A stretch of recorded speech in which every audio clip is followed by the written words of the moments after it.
There are two things that most employers hate to do. The first is hiring. It's because it's so hard to know whether or not this is going to be a great person. The second, and they really hate this even more, and that's firing. I mean, we hate to have to tell somebody that they haven't performed and it's time to let them go. And there are two basic approaches that you can take to this when you know you have to do it. The first is what's called an at-will firing. Many states allow you to hire and fire people at will, which means you don't have to have a reason for letting somebody go. And this is the one that has the least amount of legal exposure. So check your state to find out what the rules or the laws are for your state. An at-will firing means that you say to them, you know, I've decided that isn't working, I'm just going to let you go, and you say nothing else. You don't go any further in describing why, no matter how many times they ask you.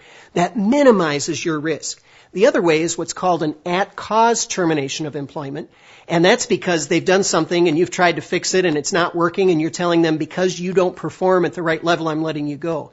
Now, in that case, you probably have an employee handbook or written policies about how to deal with discipline and termination, and you better follow those according to the letter of those policies, and you better document all of it because that's your defense if this gets disputed in court.